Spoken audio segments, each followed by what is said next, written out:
Zangu Waislamu, hapana shaka ya kwamba kila mmoja huwa anahitajia radhi za Allah jalla fi'ala. Malengo ya kila mwanadamu hapa duniani ni wakati atakapoondoka awe tayari ameridhiwa na Allah. Atapambana afanye matendo ya kheri, ili mradi matendo hayo yawe ni mchango na yawe ni sababu ya kupata radhi za Allah jalla jalaluhu. Fahayya lana Allahu asbaban, Allah jalla jalaluhu akatuandalia sisi sababu mbalimbali ambazo zitakazotufanya sisi na kutupelekea kuweza kupata radhi zake yeye Allah jalla jalaluhu. Kwani malengo yake yeye Allah kutumba sisi wanadamu ni kumtumikia yeye, na ukishamtumikia yeye upate radhi zake.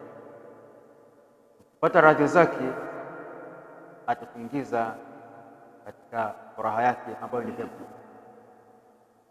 Sasa Allah akatuandalia visababishi mbalimbali vitakavyoweza sisi kutupeleka peponi.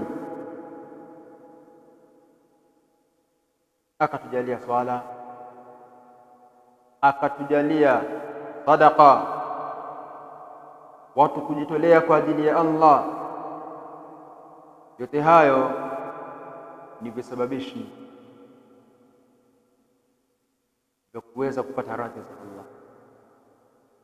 Akatujalia funga za lazima kama funga mwezi mtukufu wa Ramadhani, lakini akaona hapana, akatuunishia sunna mbalimbali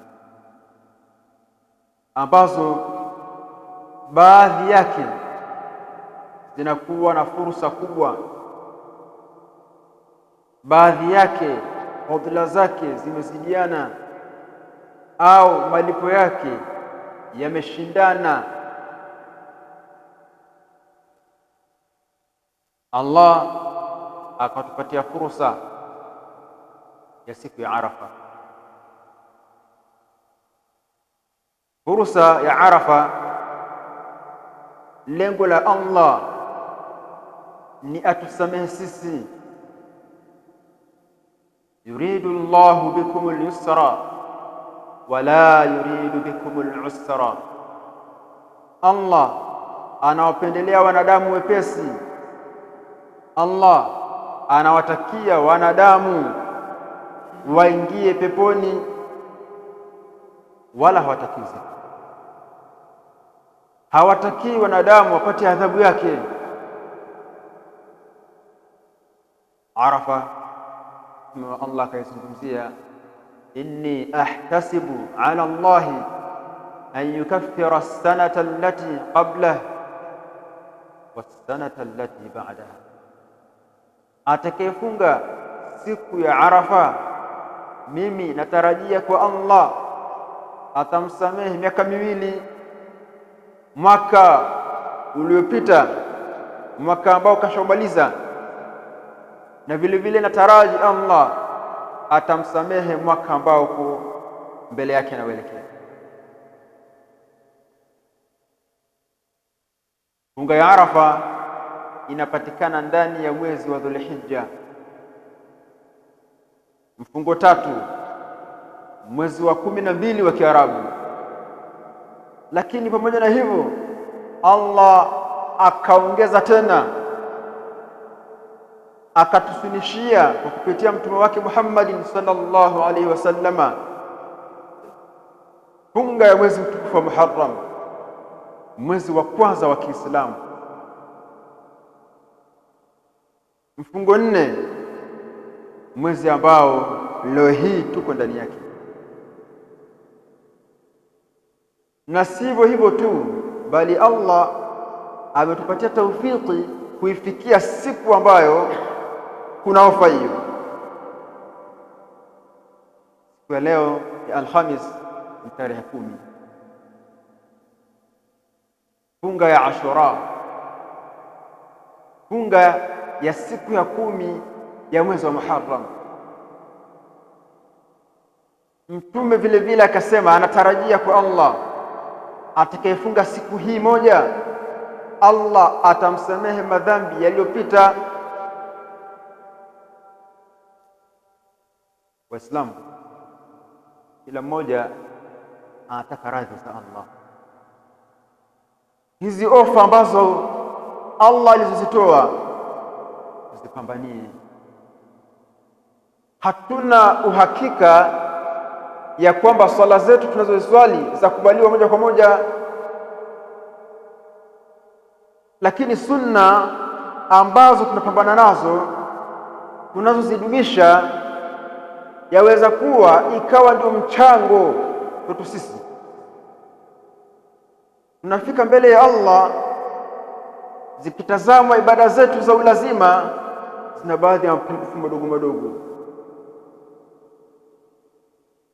Tazama, alikuwa na sunna huyu mtu, ndio alikuwa nazo, zinajaziwa. Itakuwa ni furaha kwako wewe,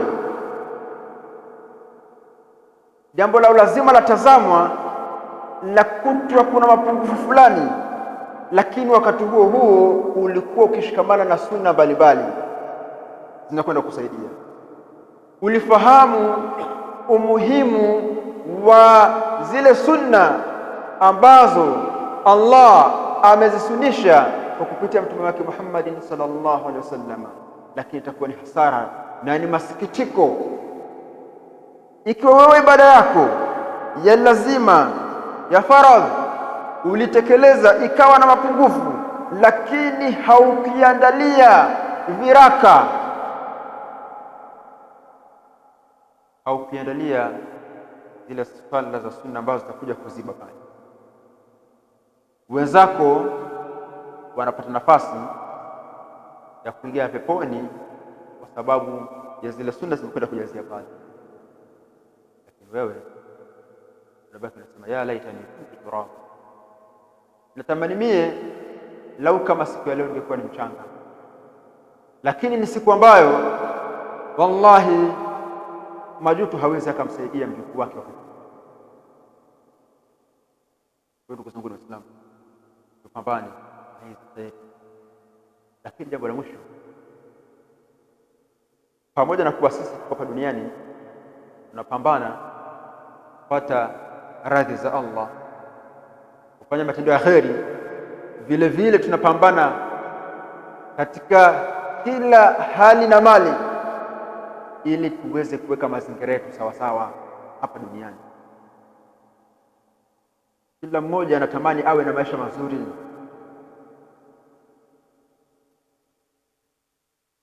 Maisha mazuri ima uyapate kwa halali na ima uyapate kwa njia isiyokuwa ya halali. Wakati mwingine riziki zetu zinakuwa ni ngumu. Nifanye nini ili riziki yangu iwe ni wepesi, iwe ni nyepesi kupatikana? Jambo dogo tu. Qala an-nabii sallallahu alaihi wasallam, man lazima istighfara, yule ambaye atakaye lazimikiana na kumtaja Allah, anamdhukuru Allah jalla jalaluhu, anafanya adhkari mbalimbali, ja'ala Allahu lahu min kulli hammin faraja. Allah jalla jalaluhu, yule ambaye anelazimikiana na kumtaja yeye mara kwa mara, huwa anamjalia kila sehemu ambayo ilikuwa na uzito, kila sehemu ambayo ilikuwa na matatizo, anampatia faraja, anapatia faraja. Wewe ulikuwa na huzuni, Allah jalla jalaluhu anakupatia faraja, anakuliwaza. Lakini wa min kulli dhiqin makhraja, na kila sehemu ambayo unaona mambo yako hayaendi, kwa yule ambaye anayelazimikiana na istighfar, Allah jalla jalaluhu anamjalia sehemu ya kutokea. Unamka asubuhi, haufahamu upite sehemu gani ili uweze kuwaletea wanaotonge, lakini Allah anakuletea ilhamu, pita sehemu fulani. Ni njia hiyo. Ni kwa nani? Mwenye kulazimikiana na istighfar. Lakini ya mwisho zaidi, wa yarzuquhu min haythu la yahtasib, yule ambaye anayelazimikiana na istighfar, Allah huwa anamruzuku, anampatia riziki bila mwenye kutarajia. Haujatarajia, unaona kwamba siku ya leo ni siku ya kuaibika, ni siku ya kung'ang'aniwa kanzu yangu kwa wanangu, baba nataka kula. Akifuatwa mama anamwambia, mwambie baba yako yule pale. Baba hajui apite wapi, lakini kwa kuwa analazimikiana na istighfar, wa yarzuquhu min haythu la yahtasib.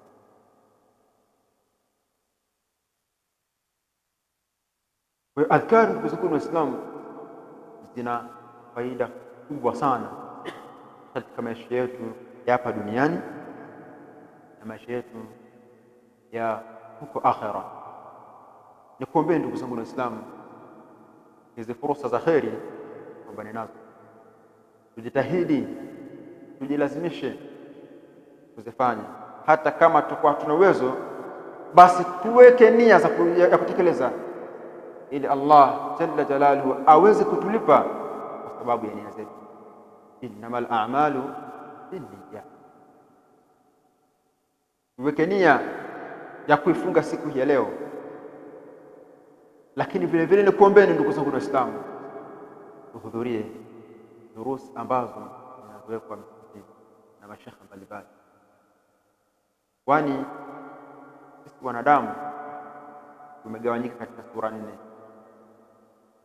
Sura 3 zina fadhali, lakini moja haifai. Sura ya kwanza, kuna yule ambaye ni msomaji, anakaa chini ya shekhe hapa anasoma. Lakini sura ya pili, kuna mwingine yeye ni msikilizaji, kuchukua kitabu hivi asome, anaona maandishi hayaelewi, lakini Allah amemjalia usikivu, anasikiliza kile shekhe anachokizungumza. Vile vile huyu anasifiwa. Kuna mtu wa tatu, yeye ule muda wa kusoma na shekhe yawezekana hana uwezo huo. Mwingine vile vile hana uwezo wa kusikiliza. Nifanye nini? Basi kuwa hata muulizaji. Tuna imani mambo mengi katika dini yetu ya Uislamu hatuyatambui. Kama wewe sio msomaji, sio msikilizaji, basi kuwa muulizaji. Wala takuna rabi'a, na wala usiwe wanne. Wanne ni yupi? Wanne ni yule ambaye asiyesoma, asiyesikiliza, na wala asiyeuliza. Hajafanya kwamba anajua. Huu ni mtihani. Muombe Allah jalla jalaluhu atukubalie matendo yetu. Muombe Allah jalla jalaluhu atufungulie milango yetu ya riziki. Rabbana atina fid dunya hasana wa fil akhirati hasana wa qina adhaban nar. Wa sallallahu ala habibina Muhammadin wa ala alihi wa sahbihi wa sallam.